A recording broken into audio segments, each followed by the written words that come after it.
ಅಲ್ಲ, ದಡ್ಡ ಅಲ್ಲ, ಜಾಣ ಅಂತ ಜನ ಹೇಳ್ತಾ ಇದ್ರು. ಸೊ ಈ ಮುಗ್ಧತೆ ಬಗ್ಗೆ ನಿಮಗೆ ಎಷ್ಟು ಅರಿವಿತ್ತು? ನಾನು ಮುಗ್ಧ ಅನ್ನುವಂಥದ್ದ, ಜಾಣ ಅನ್ನುವಂಥದ್ದ, ದಡ್ಡ ಅನ್ನುವಂಥದ್ದ ಅಂತ ಕೇಳಿದಾಗ ನಿಮ್ಮೊಳಗೆ ಏನು ಉತ್ತರ ಕೊಡಬೇಕು ಅಂತ ಅನಿಸ್ತಾ ಇತ್ತು ಅಂತ? ನನಗೆ ಆ ಥರ ಏನು ಅನಿಸಿಲ್ರಿ. ಅವ್ರು ಯಾವ ಥರ ಅನ್ಕೊಂತಾರ ಅದಕ್ಕೆ ಸುಮ್ಕ್ ಬಿಟ್ಟಿದ್ರಿ ನಾ ಹಂಗೆ. ಈಗ ನೀವು ಸುಮಾರು ರಿಯಾಲಿಟಿ ಶೋಸ್ ಮಾಡಿದಿರಿ, ಸೊ ಬೇರೆ ಬೇರೆ ಕಡೆ ಓಡಾಡಿದಿರಿ. ಸೊ ಈಗ ನಿಮ್ಗೇನೋ ಬೇರೆ ಪ್ರಪಂಚ ಗೊತ್ತೇ ಇಲ್ಲೋ ಅನ್ನೋಂಥ ರೀತಿಯಲ್ಲಿ ತುಂಬ ವಿಷಯಗಳು ಆಯಿತು. ಅದನ್ನು ಹೇಳ್ಬೇಕೋ ಬೇಡವೋ ಗೊತ್ತಿಲ್ಲ. ಕೆಲವು ವಿಚಾರಗಳು ಇಲ್ಲ ನನಗೆ ಗೊತ್ತೇ ಇಲ್ಲ, ಇಲ್ಲಿ ಹೋಗೇ ಇಲ್ಲ, ಇದು ನೋಡೇ ಇಲ್ಲ ಅನ್ನೋಂಥ ವಿಚಾರ ಇರ್ತದಲ್ಲ, ಅದನ್ನು ನೀವೇ ರೆಪ್ರೆಸೆಂಟ್ ಮಾಡ್ತಿದ್ರಾ ಅಥವಾ ನಿಜವಾಗ್ಲೂ ಗೊತ್ತಿರ್ತಿರ್ಲಿಲ್ವಾ ಅಂತ?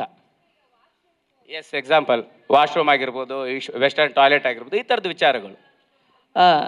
ಅದು ಪೈಖಾನಿದು ಖರೆ ಅಂದ್ರೆ ಹೇಳ್ಬೇಕಂದ್ರೆ ನಾನು ಮ್ಯಾಗ ಹತ್ತಿ ಕುಂದಿರ್ತಿದ್ದೆ ರೀ. ಅದು ಕುರ್ಚದ ಮ್ಯಾಗ ಕುಂತಂಗೆ ಹೇಳಂಗಿತ್ತ.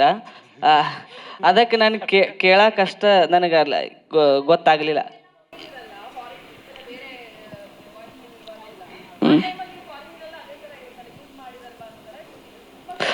ಅಲ್ಲಾದ್ರೂ ನಾನು ಹಂಗೆ ಹತ್ತು ಕುಂತಿದ್ದೆ, ಆದ್ರೆ ಅಲ್ಲಿ ನೀರು ಇದ್ದಿದ್ದಿಲ್ಲ, ಹಾಳಿ ತಕ್ಕ ಹಾಳಿಲೇ ಒರೆಸ್ಕೊಂಡಿದ್ದೆ. ಅದಕ್ಕೆ ತಲೆ ಹಾಪಾಗಿತ್ತು ನನಗೆ.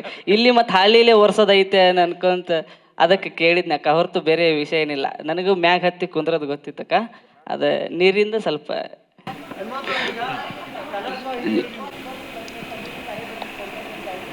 ಕೇಳ್ತೀನಿ ನಾನು.